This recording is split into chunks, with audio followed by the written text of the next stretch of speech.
પરમ કૃપાળુ શ્રીજી મહારાજ, બાપાશ્રી, સમસ્ત સદગુરુઓ તથા અનંત દિવ્ય મુક્તોની આ દિવ્ય સભામાં ઉપસ્થિત સર્વે સંત મંડળ તથા આપ સર્વે મુક્તોના ચરણોમાં સાષ્ટાંગ દંડવત પ્રણામ સહિત જય સ્વામિનારાયણ. આજની આપણી આ રવિવારની સત્સંગ સભા એમાં આત્મનિષ્ઠા અને ભગવાનના મહાત્મ્ય ઉપર વાત કરવાની છે. અગાઉ પણ માર્ચ મહિના સુધી એ વિષય ઉપર વાત કરતા આવ્યા છીએ, પણ વચ્ચે છતેડી ધામે શ્રી ઘનશ્યામ મહારાજ દશાબ્દી મહોત્સવ આવ્યો. એ નિમિત્તે વચ્ચે થોડો આપણે જે બીજા વિષયો લીધા, હવે ફરીથી આ વિષય લઈએ છીએ અને થોડું પુનરાવર્તન કરું તો ગઢડા મધ્યના 17મા વચનામત સુધી આપણે વાત કરેલી હતી. હવે આપણે આગળના વચનામત લેશું અને એક વાત એ પણ યાદ દેવડાવી દઉં કે આત્મનિષ્ઠા અને ભગવાનનો મહાત્મા, જેને સ્વરૂપ નિષ્ઠા કહીએ, એ વાત શ્રીજી મહારાજે વચનામૃતમાં 70% જેટલી લીધી છે. તો ખૂબ મહત્ત્વની આ વાત. તો હવે આગળ આપણે શ્રીજી મહારાજે ગઢડા મધ્યના 19માં ભગવાનના મહાત્મ્યની વાત કરી, 20માં આત્મનિષ્ઠાની વાત કરી, 21માં એકાંતિકપણાની વાત કરી. અને એકાંતિકપણું કહો એટલે એમાં આત્મનિષ્ઠા પણ આવે ને ભગવાનનું મહાત્મા પણ આવે. તો આ જે 3 વચનામત છે એમાં પહેલાં આત્મનિષ્ઠાની જરા થોડી વાત કરી લઈએ અને પછી ભગવાનનું મહાત્માની વાત લઈએ. તો ગઢડા મધ્યના 20માં મહારાજે એવું કીધું, ઇન્દ્રિયો થકી અંતકરણમાં જાણપણું વિશેષ છે અને અંતકરણ થકી ઇન્દ્રિયો અંતકરણનો દ્રષ્ટા જે જીવ, તેમાં જ્ઞાન વિશેષ છે. તે જીવને જ્યારે સમાધિ થાય છે ત્યારે ઇન્દ્રિયો અંતકરણના દ્રષ્ટાપણાનો ત્યાગ કરીને માયા પર જે બ્રહ્મ, તે સંગાતે સમાધિ કરીને તુલ્ય ભાવને પામે છે ત્યારે જીવ પણ બ્રહ્મરૂપ કહેવાય છે. જ્યારે નિર્વિકલ્પ સમાધિની વાત આવે ત્યારે મહારાજે ઘણી વખત નિશ્ચયને પણ સમાધિ, નિર્વિકલ્પ સમાધિ કીધેલી છે. એટલે આપણે એ સંદર્ભ પણ એ ધ્યાનમાં રાખવો રહ્યો. તો આવી રીતે શ્રીજી મહારાજે આત્મનિષ્ઠાની જ વાત કરી કે ઇન્દ્રિય અંતકરથી પર જે દ્રષ્ટા છે, જે જીવ છે, એને વિશે જ્ઞાન વિશેષ છે.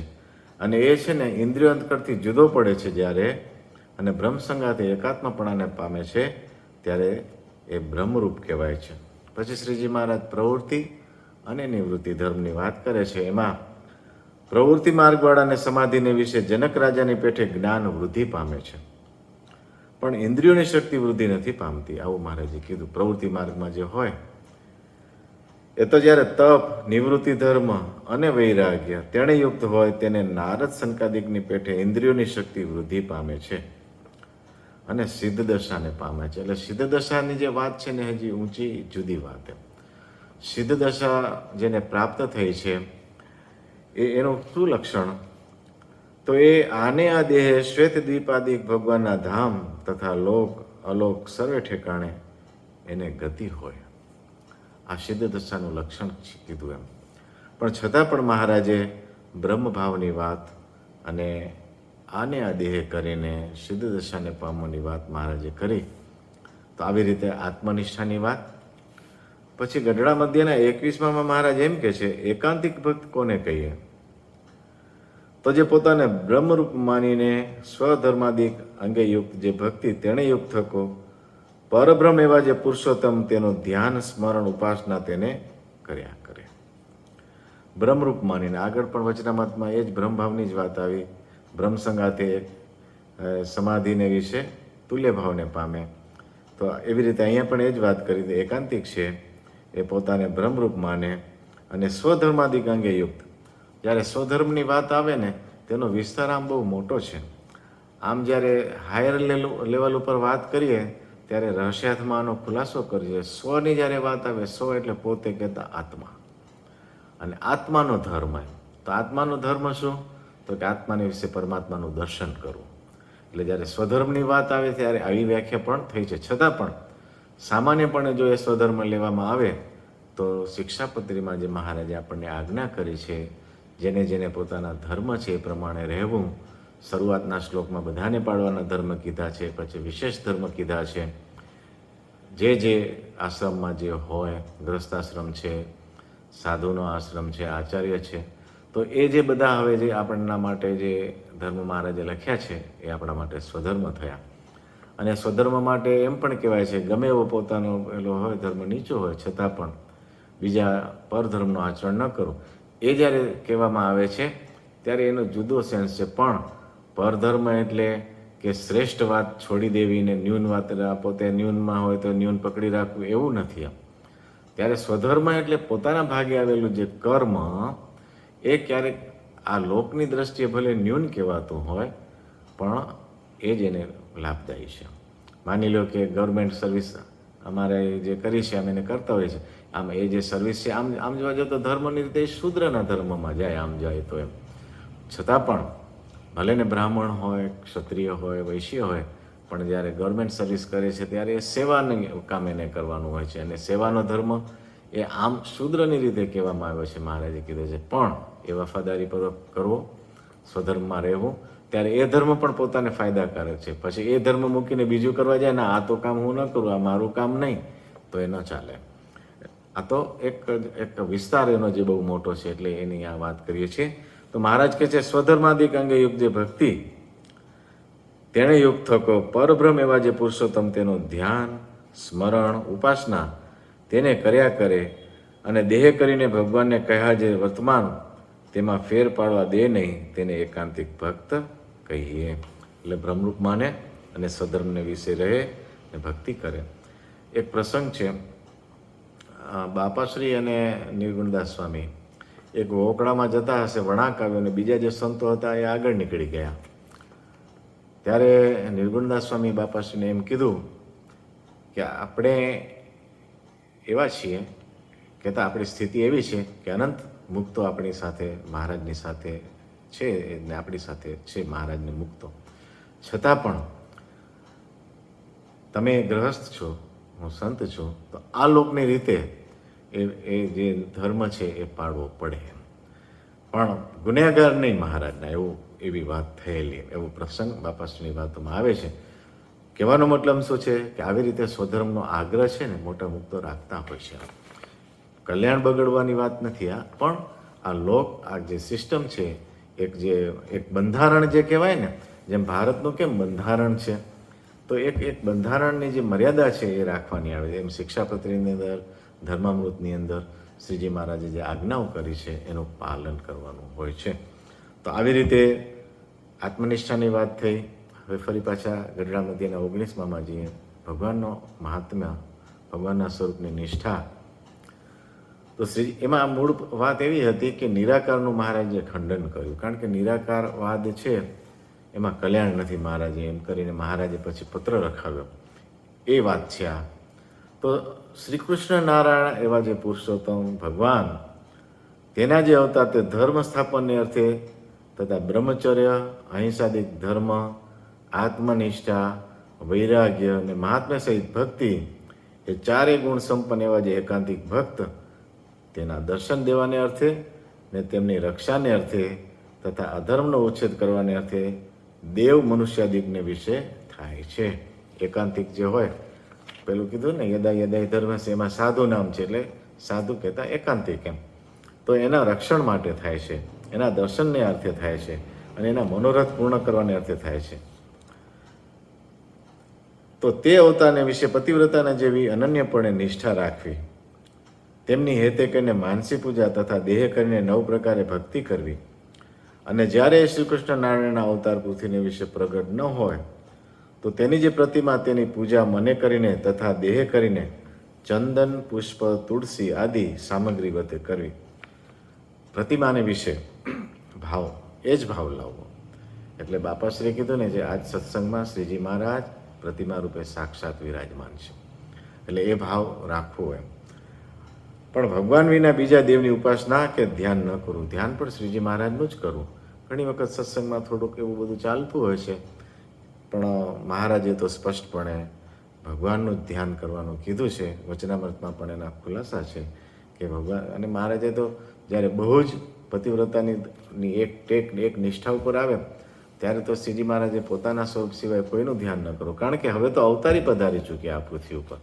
જ્યાં સુધી અવતાર નહોતા પધાર્યા, અવતારો હતા, અવતારી નહોતા પધાર્યા, ત્યાં સુધી બધાનું ધ્યાન બરાબર હજી પણ ભલે એના ઉપાસકોએ કરે, પણ જ્યારે અવતારી મળ્યા પછી મહારાજનું જ ધ્યાન કરવાનું રહ્યું. આ ખુલાસો બાપાશ્રી રહસ્યાત્મા કર્યો છે કે મહારાજ પધાર્યા, હવે તો કોઈ મુક્તનું પણ ધ્યાન ન થાય, અને અવતારનું પણ જેને મહારાજ મળ્યા એને કરવાનું ન હોય. તો આવું આ જે ધ્યાન છે એની મહત્તા છે. ધ્યાન ઉપાસનાની જ્યારે વાત આવે ત્યારે અનન્ય થવું જોઈએ, ન અન્ય, બીજું નહીં કાંઈ, અનન્ય એમ, ત્યાં અનન્ય ભાવ જોઈએ એમ. તો આવી રીતે જે ધ્યાન જે છે કે બીજા દેવનું પણ ધ્યાન કરવું નહીં, તેમજ સિદ્ધ ગતિને પામ્યા હોય અને સમાધિનિષ્ઠ હોય તેનું પણ ધ્યાન ન કરવું, અને પોતપોતાના વર્ણાશ્રમના ધર્મને વિશે દ્રઢપણે વર્તવું, વર્ણાશ્રમના ધર્મમાં રહેવું.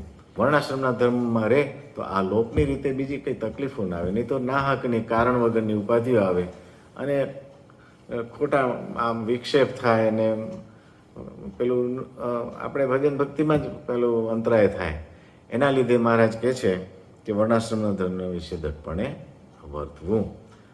હવે આગળના વચનામતમાં જઈએ, ગઢડા મધ્યના 21માં તો ભગવાનના મહિમાની જ્યારે વાત આવે ત્યારે હવે મહારાજ એમ કે છે, અને એકલી વર્ણાશ્રમે ધર્મે કરીને સંસારમાં કીર્તિ થાય અને દેહ કરીને સુખ્યો રહે, પણ કલ્યાણ તે ભગવાનને સર્વ કરતા હરતા જાણે તો જ થાય.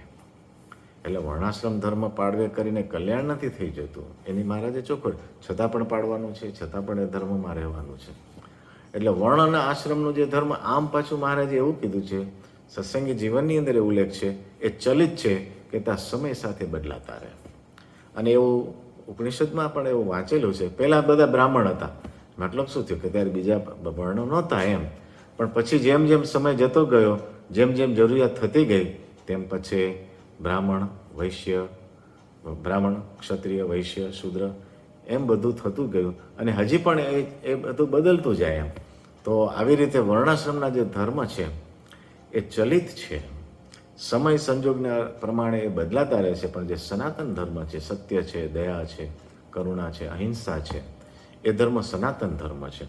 તો આવી રીતે એકલે વર્ણાશ્રમ ધર્મે કરીને સંસારમાં કીર્તિ થાય અને દેહ કહીને સુખ્યો રહે, પણ કલ્યાણ તો ભગવાને સર્વ કરતા હરતા જાણે તો જ થાય. પણ દેશકાળ કર્મ માયા તેને સર્વેને કરતા જાણવે ન થાય. હવે દેશકાળ જે ક્રિયા છે એને કર્મ છે, એનાથી એ જાણે તો કલ્યાણ ન થાય, તો વર્ણાશ્રમના ધર્મથી તો ન થાય તો બરાબર જ છે ને. હવે મહારાજ આગળ ભગવાનનો મહિમા કહે છે. એટલે આમાં ભગવાનનો મહિમા કીધો શું કે એને સર્વ કરતા જાણવા. આગળ, જેવું પરોક્ષ ભગવાનના રામકૃષ્ણાદિક અવતાર તથા તેમના સાધુ તેનું મહાત્મ્ય જાણે છે, તેવું જો પ્રત્યક્ષ ભગવાન તથા તેના ભક્ત સાધુઓનું મહાત્મ્ય સમજે, તેને કલ્યાણના માર્ગમાં કાંઈ સમજવું બાકી રહ્યું નહીં, અને તે ક્યારેય કલ્યાણના માર્ગથી પડે નહીં. જો આ નિષ્ઠા આવી ગઈ ને, પ્રગટ ભાવ આવી ગયો ને મહારાજના મુક્તો વિશે, કારણ કે આમાં પરોક્ષની વાત આવી ને અને પ્રત્યક્ષની વાત આવી, ત્યારે એ અર્થ પછી ડેપ્થમાં જાય છે. ત્યારે અહીંયા મનુષ્ય રૂપે જે વિચારતા હોય ને એ પ્રત્યક્ષ, અને અક્ષરધામને વિશે જે સ્વરૂપ છે એને પણ ઘણી વખત શાસ્ત્રમાં પરોક્ષ શબ્દ વાપરવામાં આવ્યો છે. શું કામ? અક્ષ કહેતા આપણી આંખ સામે જે વસ્તુ છે ને એના વિશે જ આવી જે અનન્ય નિષ્ઠા, આવો જે અનન્ય ભાવ, આ સભા અક્ષરધામની છે, આ મહારાજ સાક્ષાત વિરાજમાન છે, આ જે ભાવ છે ને એવું જેને આવ્યું, એના માટે મહારાજે કીધું કે એને કલ્યાણમાં ક્યારેય વિઘ્ન ન થાય. કહેતા કલ્યાણની રીત જ આ છે. તો આવી રીતે ભગવાનનો મહિમા, પ્રત્યક્ષપણું, પ્રગટપણું એ ગઢડા મધ્યના 21માં મહારાજે કહ્યું. ગઢડા મધ્યનું 22મું વચનામૃત, એમાં આત્મનિષ્ઠા અને ભગવાનનું મહાત્મા બંનેનું વર્ણન છે. તો પહેલું, સુરવીર જે ભગવાનના દ્રઢ ભક્ત છે તેને તો માન થાવ અથવા અપમાન થાવ, દેહને સુખ થાવ અથવા દુઃખ થાવ, શરીર રોગી રહો અથવા નિરોગી રહો, દેહ જીવો અથવા મરો, એમ તેને પિંડ બ્રહ્માંડ સંબંધી કોઈ જાતનો ઘાટ ન થાય. દેહ માટે કાંઈ એની પરવા જ ન કરે, દેહને જે થવું હોય થાય. કડવા ભક્તની વાત છે કે એને સૂળ આવતું, પણ મહારાજને કોઈ દિવસ એમ ન કીધું કે મહારાજ મને આ સૂળ થકી ઉગારો એમ. અને આપણે તો માથું દુખે એમાં પહોંચી જઈએ કે દયા કરો તો આ મારું માથું મટે, ગમે એ નાનું મોટી વસ્તુ. અને પછી આવું કંઈક પૂરું થાય એટલે આપણે તો પછી ક્યાં ને ક્યાં કયા રસ્તે જતા રહીએ ને શું માર્ગ પકડી લઈએ. એટલે આધ્યાત્મિક જ્યારે માર્ગ આવે, આત્મનિષ્ઠાની માર્ગ આવે, ત્યારે આ ઘણું બધું ફિલ્ટર થતું જાય, કેટલું બધું ફિલ્ટર થતું જાય. અને છેલ્લે તો પછી શું રહે છે એ તો આગળ આપણે જાશું એમાં મહારાજ વાત કરે છે, આવશે એ વાત. આત્મા પરમાત્માનો જે વેગ લગાડવાનો, આત્મા પરમાત્મા સિવાય બીજું બધું નીકળી જાય. તો આવી રીતે કોઈ જાતનો એને ઘાટ જ ન થાય દેહ માટે કરીને. શરીર ભક્તનું આ લક્ષણ કીધું એમ. અને જે એકાંતિક ભક્ત હોય તે પોતાનું રૂપ દેહ માને નહીં, એટલે પછી શરીર ઉપરથી પછી એકાંતિક ભક્તની વાત કરી. મહારાજે જે 4 પ્રકારના ભક્તને જે મૃત્યુનો ભય નથી રહેતો, એમાં શરીર ભક્ત કીધા છે, વિશ્વાસી કીધા છે, જ્ઞાની કીધા છે અને પ્રેમી કીધા છે. તો એ બધાને આમ મૃત્યુનો ભય રહેતો નથી અને એ બધાને એકાંતિક કીધા છે મહારાજે. તો જે એકાંતિક ભક્ત હોય તે પોતાનું રૂપ દેહ માને નહીં ને પોતાને ચૈતન્ય રૂપ માને અને સ્વધર્મ, જ્ઞાન ને વૈરાગ્ય તેણે સહિત ભગવાનની ભક્તિ કરે ને એક ભગવાન વિના બીજા કોઈ પદાર્થની વાસના રાખે નહીં. ગઢડા મધ્યના 21માં આ જ વાત કરી. તમે જુઓ, ગઢડા મધ્યના 21માં વાત કરી, પછી આ ગઢડા મધ્ય એ બીજે દિવસે હશે, કદાચ એકાદ દિવસ ગયો તો ત્રીજે દિવસે હશે, પણ એ વાતનું પુનરાવર્તન મહારાજ કેટલી વાર કરે છે. આ વાતને કેટલી બધી વખત મહારાજ વારંવાર કહે છે. ભગવાનનું મહાત્મા અને આત્મનિષ્ઠા આગલે દિવસે જ વાત કરી હતી ને આજે ફરી પછી આ વાત કરી મહારાજે. આવી રીતે આત્મનિષ્ઠાની વાત કરી, પછી ભગવાનનું મહાત્માની વાત કરી. ત્યારે એમ કીધું કે એકાંતિક એવો જે સાધુ જ્યારે ભગવાનના ધામને પામે છે ત્યારે અનંતકોટી બ્રહ્માંડના પતિ જે બ્રહ્માદિક ઈશ્વર તે સાધુને અર્થે ભેટ સામગ્રીઓ લાવે છે. આમ તો અનંતકોટી બ્રહ્માંડના પતિ કોને કહેવાય? ભગવાનને જ કહેવાય આમ તો. છતાં પણ મહારાજે અહીંયા એમ કીધું અનંતકોટી બ્રહ્માંડના પતિ જે બ્રહ્માદિક ઈશ્વર, એનો મતલબ એમ થયો કે ભગવાન સર્વોપરી જે ભગવાન સ્વામિનારાયણ, એની નીચે જે કંઈ બધું જગતની ઉત્પત્તિ સ્થિતિ પ્રલય કરનારું જે કંઈ આખું યંત્ર છે, તંત્ર છે, જે કંઈ છે અક્ષર પર્યંત, પછી તો એ જ વાત આવી ને, એ બધા તે સાધુને અર્થે ભેટ સામગ્રીઓ લાવે છે ને ભગવાનના પ્રતાપે કરીને સાધુ અલૌકિક ઐશ્વર્ય સામર્થ્યને પામે છે. હવે અહીંયા ઐશ્વર્ય સામર્થ્ય એટલે જગતની ઉત્પત્તિ સ્થિતિ પ્રલય કરવું એ નથી, કારણ કે વાત જ એવી રહી કે એ જે ઐશ્વર્યાર્થીઓ જે છે, જે જગતની ઉત્પત્તિ સ્થિતિને પ્રલય કરે છે, એ ઐશ્વર્યવાળો તો આ સાધુને અર્થે લાવે છે. તો સાધીની મોટાઈ શું છે એમ? હા, તો પ્રથમના 27મા વચનામાં કીધું છે, બરાબર છે, કે એના પગમાં ચાલનારા ભગવાન છે, એના નેત્રથી જોનારા ભગવાન છે, અને ગરીબ જેવા જે એવા ગરીબ છે બરાબર, અને સાવ સામાન્ય આ જગતના જે જીવ કહેવાય, કાંઈ ન કહેવાય, તુચ્છ જેવા કહેવાય, એનું અપમાન સહન કરે. આ સામર્થ્ય, સમર્થ થકા ઝરણા કરવા, એ સામર્થ્ય બહુ મોટું છે. તો એ સમર્થ થકા ઝરણા કરવા એમ, તો એવી ઐશ્વર્ય સામર્થ્યને પામે. મહારાજને રહસ્યાત્મા તો એનો ખુલાસો ઐશ્વર્ય સામર્થ્યમાં તો ભગવાનની મૂર્તિનું સુખ લેવા સિવાય બીજી વાત જ નથી. એ ઐશ્વર્ય મોટું છે, એ ગતિ પામવી એ બહુ મોટી વાત છે. પણ છતાં પણ અનેક દૃષ્ટિકોણથી આ વાત જોવાય. જેમ નિરાવરણ દ્રષ્ટિની વાત આવે ત્યારે સામાન્ય રીતે એમ કહેવાય નિરાવરણ દ્રષ્ટિ એટલે આર પાર જોવું બધું એમ. પણ બાપાશ્રીને પૂછ્યું નિરાવરણ દ્રષ્ટિ એટલે શું? તો કે મૂર્તિ સિવાય ક્યાંય બીજું નજરમાં ના આવે, એનું નામ નિરાવરણ દ્રષ્ટિ. આવરણ જ હટી ગયા બધા મૂર્તિની આગળ. તો એમાં તો નિરાવરણમાં બધું દેખાયને બદલે કાંઈ ન રહે એ વાત આવી એમ. બધું દેખાવાનું તો એક બાજુ રહી ગયું, મૂર્તિ સિવાય કાંઈ ન રહે એને નિરાવરણ કીધું. કોઈ આવરણ જ ન રહ્યા વચ્ચે, બધા જ આવરણ ઉડી ગયા. અને આપણે નિરાવરણ એટલે એમ કહીએ કે બધું જોયે, બધું જાણે, બધાના અંતરનું જુએ. બાપાશ્રી વ્યાખ્યા જુદી કરે છે નિરાવરણની. તો આ બધું છે ને, એ તો જ્યારે સ્થિતિવાળા એવા મોટા મુક્ત મળે ત્યારે આ વાતની ખબર પડે. નહીં તો આપણે બધા આવામાં જ અટકીને બેઠા હોઈએ એમ.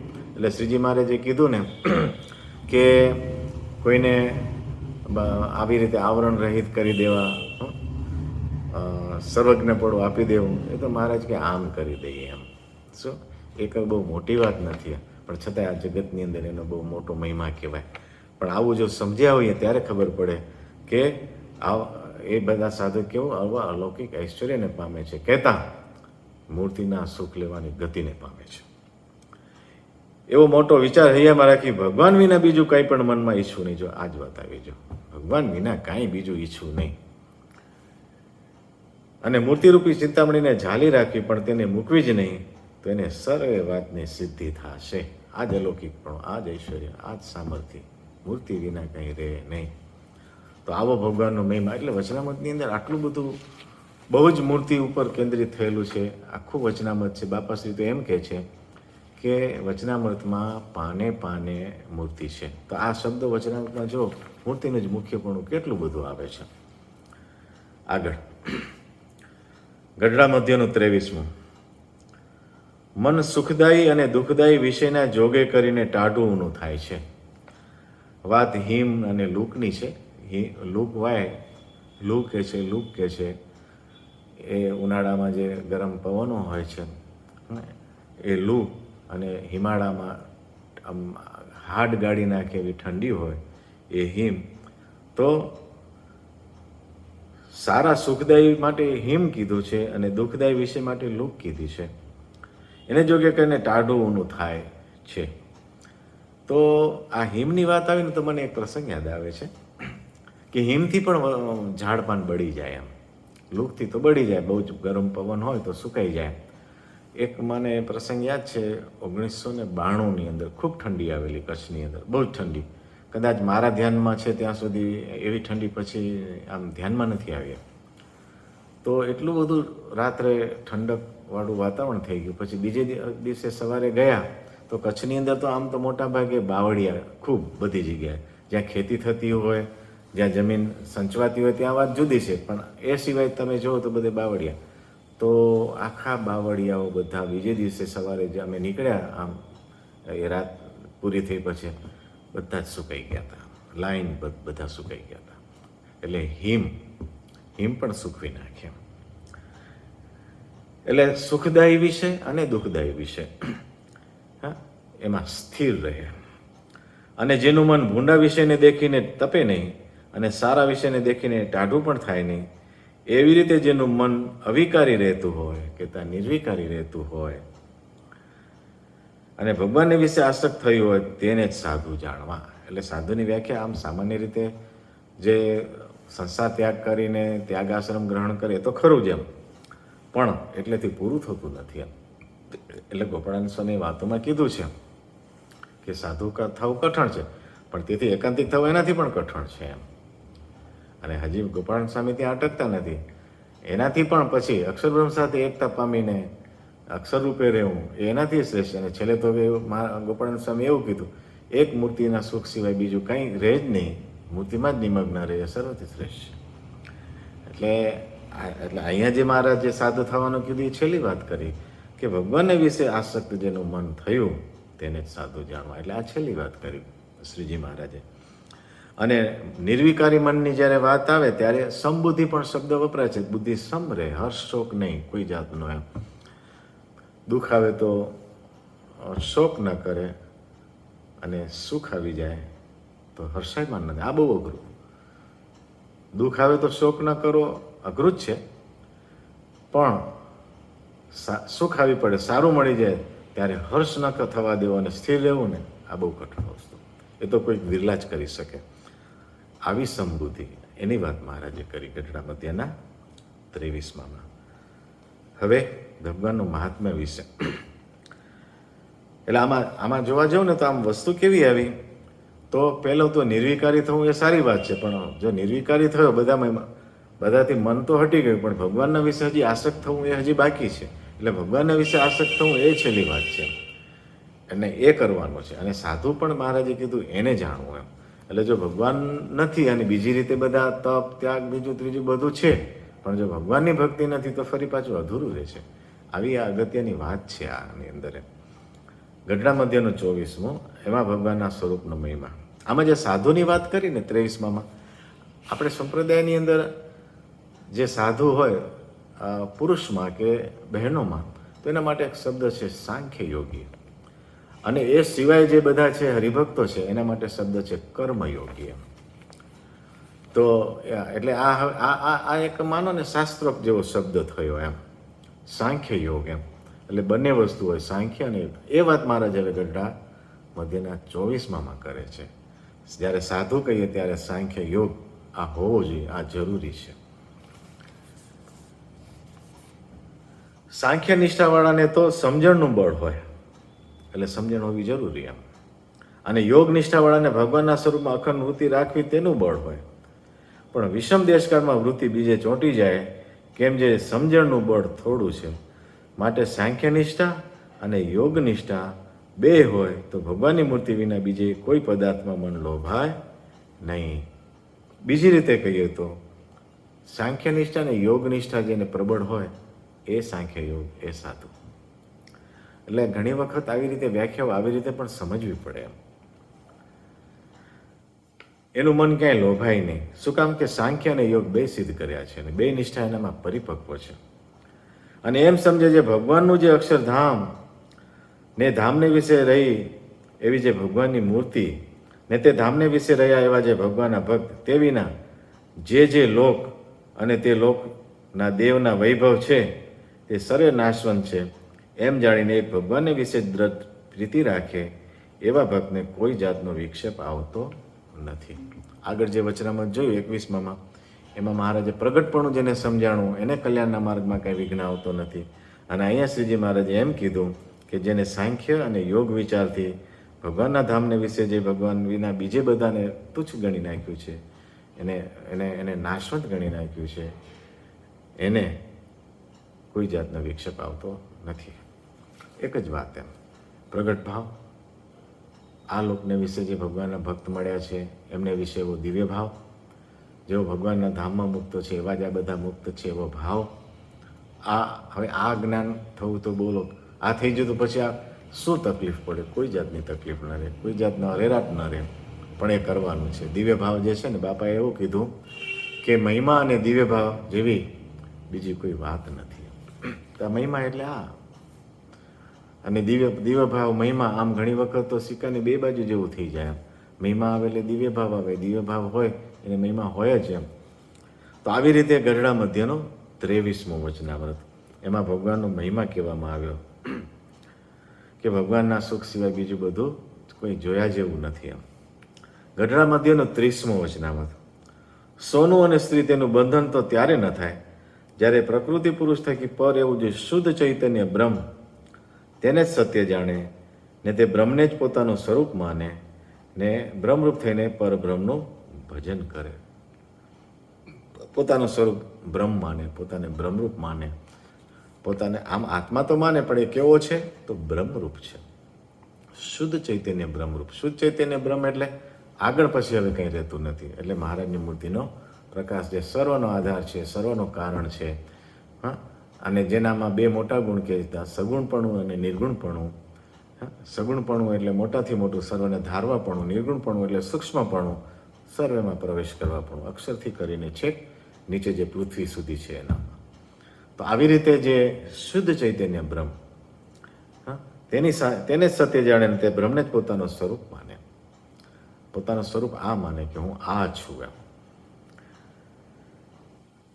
અને એમ માનીને ભગવાનનું ભજન કરે.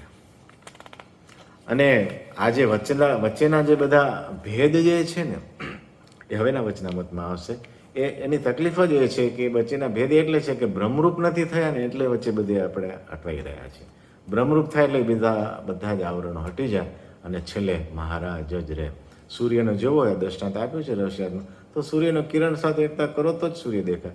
ચંદ્રને કિરણથી ભલે સૂર્યનો પ્રકાશ જ છે, પણ તમે એને સૂર્ય જોયો ન કહેવાય, ચંદ્ર જોયો કહેવાય. ભલે ને પ્રકાશ સૂર્યનો છે, એમ મહારાજ અને જેમ આત્મા છે એને વિશે બધું હટી જાય અને સીધો જ શ્રીજી મહારાજના ચૈતન્ય રૂપ, શ્રીજી મહારાજના પ્રકાશ, જે ચૈતન્ય પ્રકાશ છે એ રૂપ પોતાને માનવું, એ બહુ અગત્યની વાત. પછી મહારાજ શું કરે છે? મહારાજ કહે છે અને ચૈતન્ય પૃથ્વીનો દેહ આપે છે ભગવાન. તો એવી રીતે આ લોકની અંદર તો પોતાનું સ્વરૂપ આવી રીતે માનવું ઘટે. હવે ગઢડા મધ્યનું 31મું ખૂબ અગત્યનું વચનામૃત. જીવને દેહ, ઇન્દ્રિયો ને વિષય તેનો સંગ ઘણો થયો છે, માટે સંગ દોષે કરીને એ જીવ દેહાદિક રૂપ થઈ ગયો છે. જીવ પોતે તો શુદ્ધ છે, પણ આનો સંગ ખૂબ અનાદિકાળનો છે. 5 ભેદ અનાદિ કીધા ને, અનાદિનો છે. એટલે એને એ રૂપ થઈ, એ એમ જ માને છે કે હું આ છું. એક દ્રષ્ટાંત છે, બહુ સરસ આપ્યું છે કે આ જીવ આવો શુદ્ધ છે છતાં આમ કેમ થઈ ગયો, આવું શું કામ એમ. તો એક દ્રષ્ટાંત આપ્યું છે, સ્વામી વિવેકાનંદે આપ્યું છે કે એકદમ પ્યોર ડાયમંડ હોય, પ્યોર ડાયમંડ એને બાજુમાં માની લો કે કાપડ ઉપર રાખ્યો, જો લાલ રંગનું કાપડ હોય ને તો ડાયમંડ લાલ દેખાય. એ કાપડ તો લાલ છે જ, પણ ડાયમંડ જ લાલ દેખાય. એટલે જેવું વસ્ત્ર એવો ડાયમંડ દેખાય. તો ડાયમંડ તો લાલ નથી, ડાયમંડ તો બ્લુ નથી. ડાયમંડ કદાચ સફેદ વસ્ત્ર રાખ્યો તો આખો ડાયમંડ વ્હાઇટ દેખાય, પણ ડાયમંડ તો વ્હાઇટ નથી. એનો તો જે પોતાનો પેલો છે કલરલેસ કયો કે જે કયો, કદાચ રંગીન ડાયમંડે આવતા હશે, બીજા નંબરની વાત છે. પણ શુદ્ધ ડાયમંડ જે એકદમ ટ્રાન્સપેરન્ટ જે વસ્તુ છે, તો જેવું આ બાજુમાં જે વસ્તુ હોય ને એવો એ દેખાય. તેમાં જીવનું એવી રીતે થઈ ગયું છે, શું પોતાનું સ્વરૂપ એમ માની લીધું છે, એમ છે નહીં છતાં એમ લાગે કે આ હું છું એમ. તો આવી રીતે એ કેવો થઈ ગયો છે, દેહાદિક રૂપ થઈ ગયો છે. બરાબર ને, પેલા રૂપ થઈ ગયો ડાયમંડ, એ રંગરૂપ થઈ ગયો, તેમાં દેહાદિક રૂપ થઈ ગયો છે. તેના સંગને મૂકીને જીવ એમ સમજે જે મારું સ્વરૂપ તો માયા થકી મુક્તને પર એવું જે બ્રહ્મ તે છે. ક્યારેક મહારાજ એમ કે પોતાને બ્રહ્મરૂપ માનવું, અહીંયા મહારાજ એમ કીધું બ્રહ્મ તે હું છું. એવી રીતે નિરંતર મનન કરતો સતો બ્રહ્મનો સંગ કરે તો એ બ્રહ્મનો ગુણ એ જીવને વિશે આવે, પણ એવી નિરંતર સ્મૃતિ જીવને રહેતી નથી, એ મોટો દોષ છે. વાત સમજાઈ ગઈ છે, પણ અખંડિતા જે રહેવી ને એ હવે અગત્યની વાત. એટલે મહારાજ કહે છે ને અખંડ સ્મૃતિ રાખવી. સ્મૃતિમાં છે આપણે, પણ એની અખંડિતા રહેતી નથી. એ શું કામ નથી રહેતી?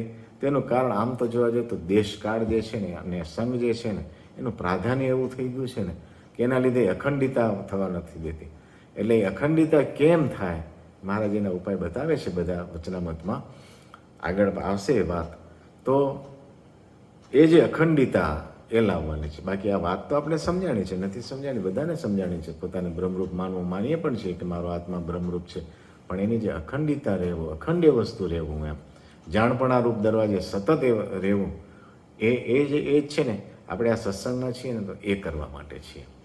તો આવી રીતે મહારાજે મધ્યના 31માં જે પોતાને બ્રહ્મરૂપ માનવું અને બ્રહ્મ સંગાથે બ્રહ્મનો ગુણ, અહીંયા પછી બ્રહ્મના ગુણ આવે છે ત્યારે ભગવાનના ગુણની વાત છે પાછી. ભગવાનના જે કલ્યાણકારી ગુણ છે એનો સંગ કરવાથી, એનું નિરંતર મનન કરવાથી એ ગુણો આવે છે. મહારાજે વચનામતમાં કીધું જ છે આ વાત કે ભગવાનના કલ્યાણકારી ગુણ કેમ આવે એમ, તો મનન કરવાથી. પણ આપણું મનન અખંડ રહેતું નથી, એટલે પછી એટલી આપણી કચાશ રહી જાય છે. હવે એ જ વચનામતની અંદર ભગવાનનો મહિમા જે ખૂબ વિસ્તારથી કીધો છે શ્રીજી મહારાજે. પુરુષોત્તમ એવા જે વાસુદેવ ભગવાન તો સર્વ કારણના પણ કારણ છે. સર્વનું કારણ શું? જે જગત જે કહેવાય છે આખું, એનું કારણ કોણ? તો બ્રહ્મ. ભગવાન એના પણ કારણ.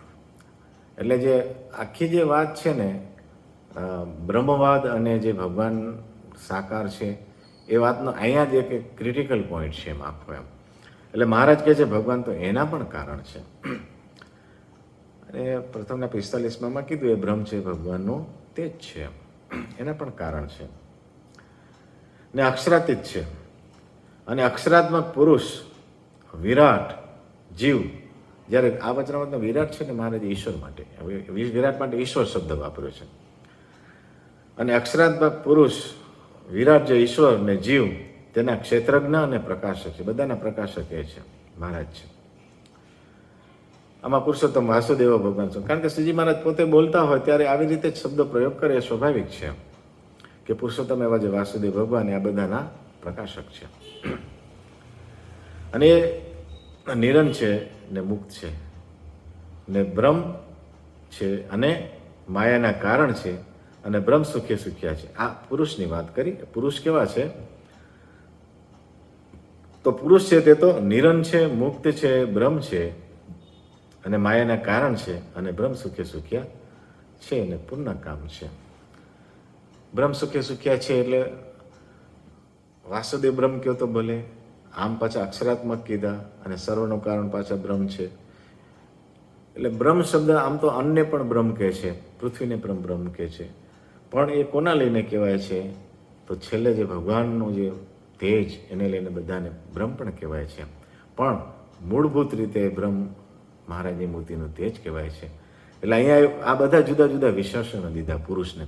તો આવી રીતે એ પુરુષ છે, પુરુષની વાત કરી. પછી વિરાટ, અને વિરાટ ઉત્પત્તિરૂપ અવસ્થાને વિશે અનિરુદ્ધની ઉપાસના કરે છે, અને સ્થિતિરૂપ અવસ્થાને વિશે પ્રદ્યુમ્નની ઉપાસના કરે છે, અને પ્રલયરૂપ અવસ્થાને વિશે સંકર્ષણની ઉપાસના કરે છે, ને ઉત્પત્તિ સ્થિતિને પ્રલયરૂપ ક્રિયાને વિશે સામર્થ્યપણાને પામે છે.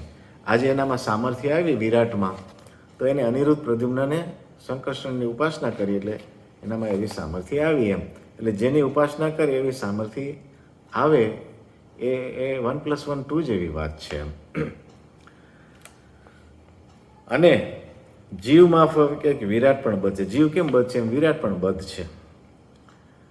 એ તો જ્યારે નિર્ગુણ એવા વાસુદેવ ભગવાનની ઉપાસના કરે ત્યારે માયાનો ત્યાગ કરી બ્રહ્મરૂપ થાય. આમ કહેવાય છે ને, વાસુદેવ, અનિરુદ્ધ, પ્રદ્યુમ્ન અને સંકર્ષણ. એમ વાસુદેવ છે એ નિર્ગુણ છે, અને અનિરુદ્ધ, પ્રદ્યુમ્ન અને સંકર્ષણ એ સગુણ સ્વરૂપ કહેવાય છે.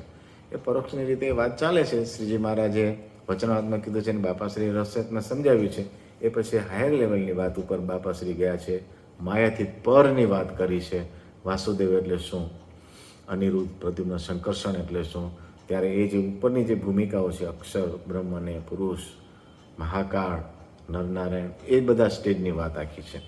પણ અહીંયા એવું કીધું કે એ જે આમની ઉપાસના કરે છે, અનિરુદ્ધ, પ્રદ્યુમ્ન અને સંકર્ષણ, એના બદલે નિર્ગુણ એવા જે વાસુદેવ એની ઉપાસના કરે ત્યારે માયાનો ત્યાગ કરી બ્રહ્મરૂપ થાય.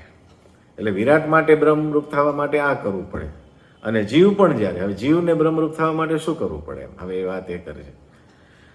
જીવ પણ જ્યારે ભગવાનના રામકૃષ્ણાદિક અવતાર તેની ઉપાસના કરે, કારણ કે હવે આપણે તો આ પૃથ્વીલોક ઉપર બેઠા છીએ, હવે આ લોક ઉપર તો ભગવાનના અવતાર રામકૃષ્ણાદિક થયા છે, તો ભગવાનના રામકૃષ્ણાદિક અવતાર તેની ઉપાસના કરે ત્યારે બ્રહ્મરૂપ થાય. અને હવે તો અવતારી પધારી ચૂક્યા છે આપણા માટે તો, એટલે આપણે તો હવે અવતારીની જ ઉપાસના કરવાની રહી.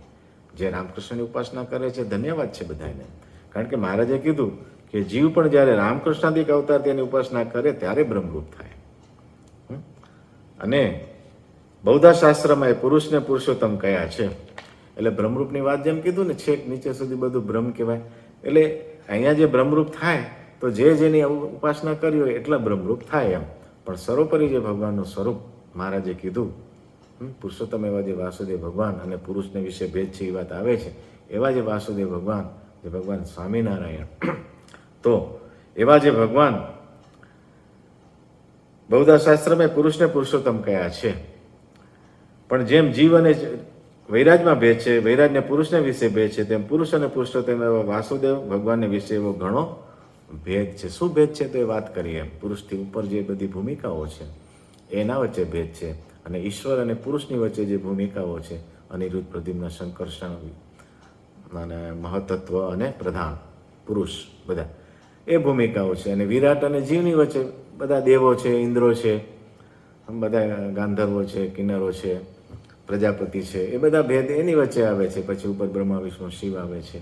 એટલે આ જે બધા ભેદ છે, આ ભેદ શાસ્ત્રમાં બધાનો ઉલ્લેખ છે જ આ બધું. પણ બહુધા આ શું છે, શાસ્ત્રનો અભ્યાસ એવો હોતો નથી લોકોને, એટલે એનો ખ્યાલ હોતો નથી. એટલે મહારાજ અહીંયા કહે છે કે પુરુષને પુરુષોત્તમ, પુરુષ કહેતા જે જગતની ઉત્પત્તિ સ્થિતિને પ્રલયના કરતા છે એને જ પુરુષોત્તમ કહી દીધા છે. પણ મારે આગળ કીધું ને કે જગતની ઉત્પત્તિ સ્થિતિને કરતાના જે બ્રહ્માદિક દેવ કીધા એ બધા આ કહેવાય બધા એમ.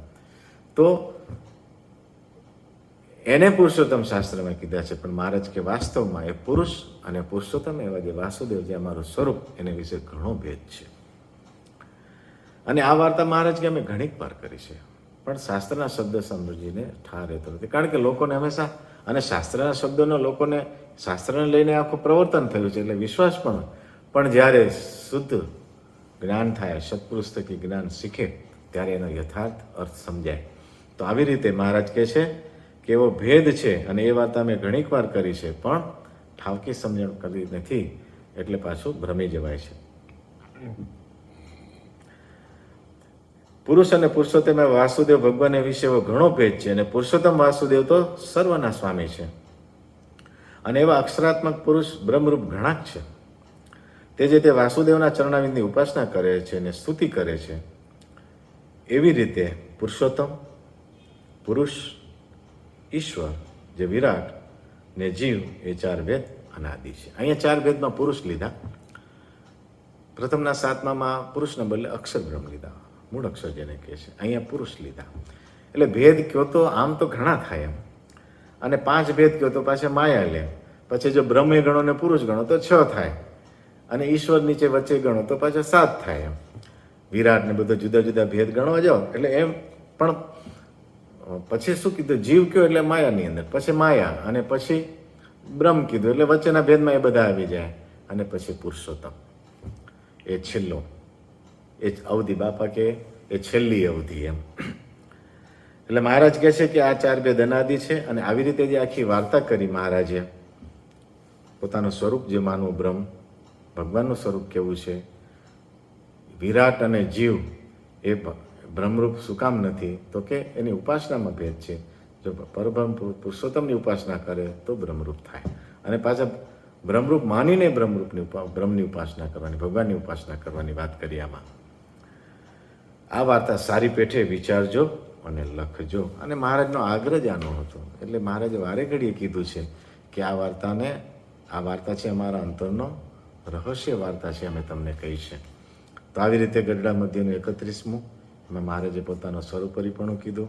વચ્ચેના જે બીજા ભેદ છે એને ભલે પુરુષોત્તમ કયા હોય, પણ મહારાજ કહે છે કોઈ પુરુષોત્તમ નથી. પુરુષોત્તમ તો એક જે સર્વથી પર, અક્ષરાતીત, આવો શબ્દ વાપર્યો, અક્ષરાતીત.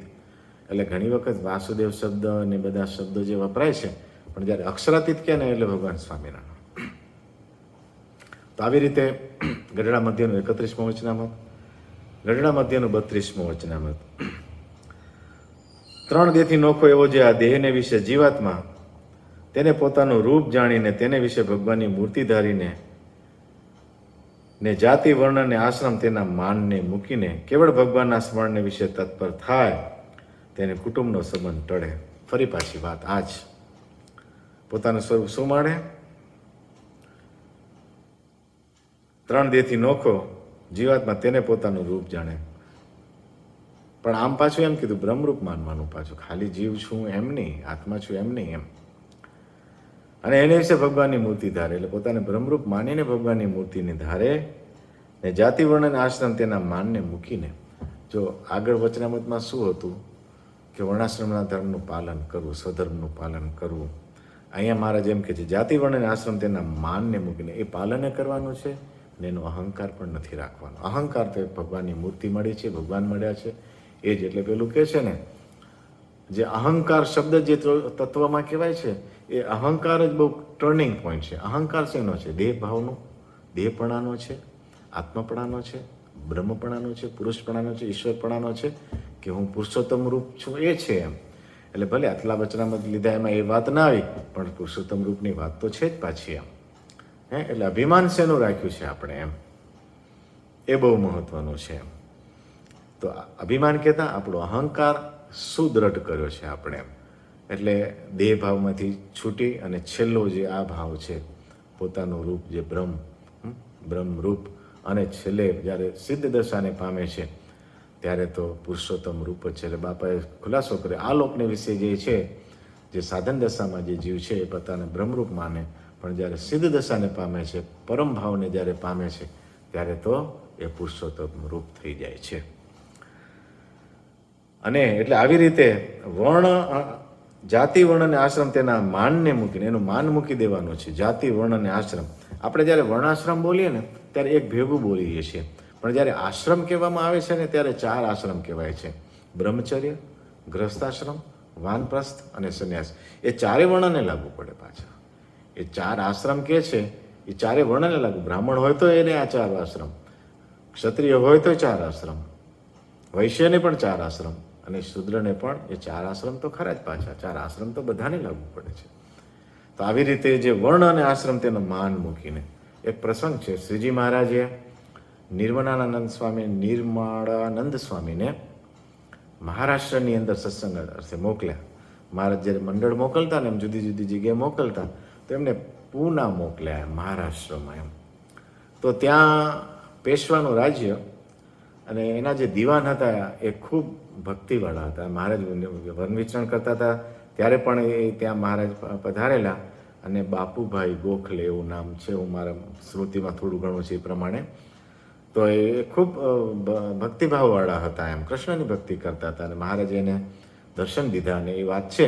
પણ મારા સત્સંગમાં આવ્યા પછી પણ મહારાજે આ સંતને મોકલ્યા ત્યાં ફરીથી. એટલે પછી એના કદાચ વારસદારો હોય કે જે કોઈ હોય તે, પછી એ સ્વામી આવ્યા પાછા પરત. જ્યારે સમય પૂરો થયો અને મહારાજે બધાને બોલાવ્યા અને પરત આવ્યા પાછા, ત્યારે એમને, એ પોતે તો આવી શકે એમ નહોતા, એ દિવાન બ્રાહ્મણ હતા, પણ એક પત્ર મહારાજની જોડે મોકલ્યો એમ. અને પત્રમાં મહારાજને એવું લખ્યું કે આ સ્વામી આવ્યા એનાથી મને જે મારા વર્ણ અને આશ્રમનું અભિમાન હતું ને એ ઉતર્યું. તો એટલે આ પણ કરવાનું છે, વર્ણ અને આશ્રમના અભિમાન છોડવાના છે. અને આ સ્વામીએ જઈને એમને એ કરાવડાવ્યું. ભગવાનની ભક્તિ કરતા હતા, બધું કરતા હતા, પણ આનું અભિમાન હતું. આનું અભિમાન હતું કે અમે બ્રાહ્મણ, હું બ્રાહ્મણ, અને અમારા એનો અભિમાન જે હતું ને એ છોડાવ્યું મહારાજ. બ્રાહ્મણ હોવું બહુ મોટી વાત છે, બરાબર, પણ એનો અહંકાર જે હોવો એ નિર્મળાનંદ સ્વામીએ છોડાવેલો. અને પછી પત્ર લખ્યો ત્યારે એ લખ્યું એને કે આવી રીતે કર્યો અને મારા ઉપર મોટો ઉપકાર કર્યો. પછી મહારાજ બહુ રાજી થયા. એટલે મહારાજ અહીંયા એ શબ્દ વાપર્યો, જાતિ વર્ણ અને આશ્રમ તેના માનને મૂકીને કેવળ ભગવાનના સ્મરણને વિશે તત્પર થાય તેને કુટુંબનો સંબંધ ટળે. નહીં તો પછી દ્રષ્ટાંત આગળ દીધા છે, વડને પીપળાના એના જેવું છે એમ. માટે ભૂંડો દેશ, હવે આગળ જે વાત કરી હતી ને, અખંડ સ્મૃતિ શું કામ નથી રહેતી, તો એના કારણમાં છે. માટે ભૂંડો દેશ, ભૂંડો કાળ, ભૂંડી ક્રિયા, ભૂંડો સંગ, તેનો ત્યાગ કરી રૂડા એવા દેશ કાળ ક્રિયાને સંગ તેને વિશે પ્રવર્તવું. આ બાબતમાં તો આપણે હવે અત્યારે તો ગ્લોબલાઇઝેશન થઈ ગયું છે, એમાં કયો ભૂંડો દેશ ને કયો ભૂંડો કાળ અને કયો ભૂંડો, એ તો હવે નિર્ણય કરવો બહુ અઘરું થઈ ગયું છે. પણ મહારાજે આપણે જાગૃત કર્યા છે કે જો ભગવાનના સ્વરૂપમાં જોડાવવું હોય તો ભૂંડો દેશ, ભૂંડો કાળ, આ બધું છોડવું પડે. એટલે આ બહુ મહત્વની વાત છે. આવી રીતે આત્મનિષ્ઠાની વાત ગઢડા મધ્યના 32માં કરી. હવે ભગવાનનું મહાત્મ્ય, એ જ મધ્યનું 32મું વચનામૃત. જીવ માયાને તરીને બ્રહ્મ સ્વરૂપ થાય અને ભગવાનના અક્ષરધામને પામે તેનું કારણ તો પુરુષોત્તમ એવા વાસુદેવ ભગવાન તેના પ્રત્યક્ષ સ્વરૂપનું ધ્યાન, સ્મરણ, કીર્તન, કથા એ જ છે. પ્રત્યક્ષ સ્વરૂપ એટલે શ્રીજી મહારાજ પોતે વિચરતા હતા, આજે પ્રતિમા સ્વરૂપ. એમનું ધ્યાન, સ્મરણ, કીર્તન એ જ છે. આ થવાનું કારણ મહારાજ આવું જણાવે છે. અને આત્મનિષ્ઠા, વૈરાગ્ય અને ધર્મ તે તો ભગવાનની ભક્તિના સહાયરૂપ ઉપકરણ છે, પણ ભગવાનની ભક્તિ વિના એકલો વૈરાગ્ય, આત્મનિષ્ઠા તથા ધર્મ તે જીવને માયા તર્યાનું સાધન નથી. વિચાર કરીએ, આત્મનિષ્ઠા, ધર્મ, વૈરાગ, એનાથી માયા ન તરાય તો વર્ણાશ્રમના ધર્મથી કેમ તરાય? એકલો વર્ણાશ્રમ ધર્મ પાડીને ક્યાંથી તરાય? કોઈ દિવસ ના તરાય. જ્યારે આત્મનિષ્ઠા, ધર્મ જે અને વૈરાગ જેવી વસ્તુથી પણ જો માયા નથી તરાતી, ત્યારે બીજાની તો શું વાત કરવી? આવો છે ભગવાનનો સંબંધનો મહિમા, આવું છે ભગવાનની ભક્તિ, ધ્યાન, ઉપાસનાનો મહિમા. જો ભગવાન કેન્દ્રમાં ન આવ્યા તો એક પણ વસ્તુ કામ આવવાની નથી. આવી બહુ મોટી વાત છે. એટલે મહારાજે તો બહુ આ વાત ઉપર તો બહુ ભાર મૂક્યો છે. અને મહાત્મા કહેવામાં આવે ત્યારે મહારાજ આ વાત કહેતા ચૂકતા નથી. પંચાળાના 7મામાં કીધું મહારાજે કે જેને ભગવાનને માયાથી રહિત સમજ્યા એ માયા તરી ગયો. માયા હશે એનામાં, કદાચ માયાનો ગુણ જણાતા હશે, પણ તોય મહારાજ એમ કે છે માયા તરી ગયો. અને આ વાત જેને સમજાણી નથી એ મહાત્યાગી હશે, નિષ્ઠિક બ્રહ્મચારી હશે, તો એના કલ્યાણમાં ફેર છે. તો આ કેટલી બધી મહત્વની વાત મહારાજ કરે છે. એટલે મહારાજ કહે છે કે ભક્તિ વિના એકલા વૈરાગ્ય, આત્મનિષ્ઠા અને ધર્મથી માયા તરાતી નથી. અને આત્મનિષ્ઠા અને વૈરાગ ન હોય ને એકલી ભગવાનની ભક્તિ હોય તો પણ જીવનું કલ્યાણ થાય. આવી વાત કરો, ભક્તિની કેટલી બધી માત્રા. પછી મહારાજ કહે છે, એટલે ભક્તિ કલ્યાણ માટે તો ભક્તિ જ મહત્વની વસ્તુ છે. એ આપણે સારધાર જોતા આવ્યા આ વચનામૃતમાં. અને જ્યારે દેહ મેલે જીવ ત્યારે આત્મનિષ્ઠા અને વૈરાગ ભગવાન એને પ્રેરે છે. એનો મતલબ આમ તો થયો પાછો આત્મનિષ્ઠા અને વૈરાગની જરૂર તો છે, અંતે મહારાજ પ્રેરે છે. એટલે જરૂરિયાત છે એની, એને છોડવાના નથી. એટલે વાત શું આવી? વર્ણાશ્રમ છોડવાનો નથી, આત્મનિષ્ઠા છોડવાની નથી, વૈરાગ છોડવાનો નથી. સ્વધર્મ છોડવાનો નથી. પણ આ બધું કરીને જો ભક્તિ ના કરી તો રહી જશો. અને ભક્તિ કરી હશે તો શુદ્ધ ભાવે કરીને, તો મહારાજ છે ને બીજું બધું છે ને એ મહારાજ છે ને એ દયા કરીને લાવી દેશે મહારાજ. એટલે ભગવાનની ભક્તિ તોલે બીજું કાંઈ ના આવે. એ વાત આટલા જે વચનામાં, આ તો થોડાક જ વચનામાં જોયા ગરડા મધ્યના 19 થી 32માં, પણ એ કેટલું બધું રિપીટેશન આ વાતનું આવ્યું. એટલે આવી રીતે ભગવાનનો મહિમા, મહાત્મા, સ્વરૂપનિષ્ઠા, આત્મનિષ્ઠા, આ કેટલી બધી અગત્યની વસ્તુ છે. એમાં મહાત્મા જ સર્વોપરી તો મહાત્મા જ આવીને ઊભું રહે છે.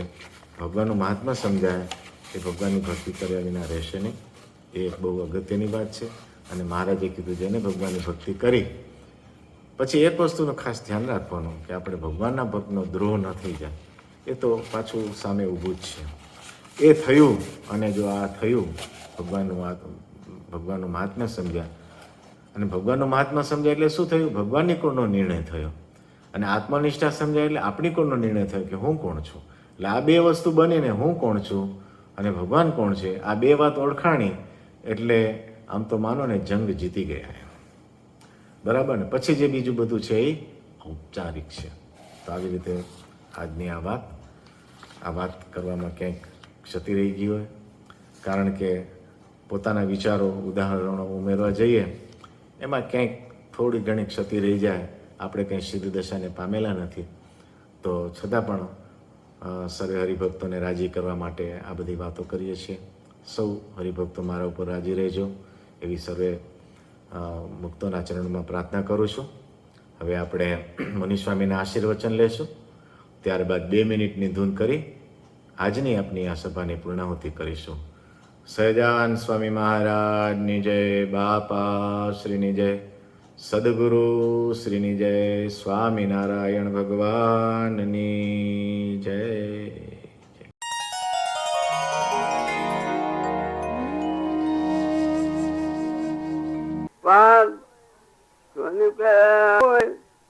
માંડવીના લક્ષ્મીરામભાઈ છે, એને એક પાછી જમાડે, એકલા ને એકની જમાડે છે, અને આખા બ્રહ્માંડના બ્રાહ્મણે જમાડે. એ કરતા એ લક્ષ્મીરામભાઈ પાછી જોને બદલી દો. કેમ કે લક્ષ્મીરામભાઈ મહારાજના માં મુક્ત હતા. એ જને એટલે જગા મહારાજ જને, અને મહારાજ જને અનંત કોટી બધા મુક્ત થઈ જાય. અનંત કોટી મુક્ત ને તમારે ફળ મળે, કોઈ બ્રાહ્મણ ને તમારે એટલું ફળ ક્યાંથી મળે? જેમ મહારાજ અને આવા મોટા અનાજી મુક્ત હોય બાપા કે એનો એક પાછળ જેટલો સમાગમ કર્યો હોય, અને બીજા પાપ ને વ્રત ને જતો આખા બ્રહ્માંડ ને બ્રહ્માંડ જમેલા જેટલા કરેલા હોય તો પણ આ વધે. થોડો સમાગમ કર્યો હોય મોટાનો તો એ વધી જાય. બાપા કે લાખ જન્મ કરો અને સત્સંગ કરો, એ કરતા આવા મુક્ત નો 1 મિનિટ કે 1 કલાક સમાગમ થયો હોય એટલામાં કામ પૂરું કરી દે. મહારાજ ને મોટાનો મહિમા એવો છે, આ સ્વામિનારાયણ ભગવાન ને મોટા સત્સંગમાં પ્રગટ છે, અને એવા આ જીવના આચિંતિક મોક્ષ કરે છે. આજે આપણે એવો સહજાન સ્વામી મહારાજ નો મહિમા સમજવો અને મૃત્યુને સુખે શીખ્યા થવા એવું કરવું છે.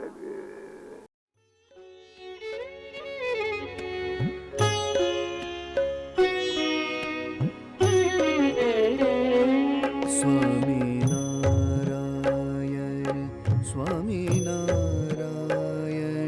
સ્વામિનારાયણ સ્વામિનારાયણ સ્વામિનારાયણ સ્વામિનારાયણ સ્વામિનારાયણ સ્વામિનારાયણ સ્વામિનારાયણ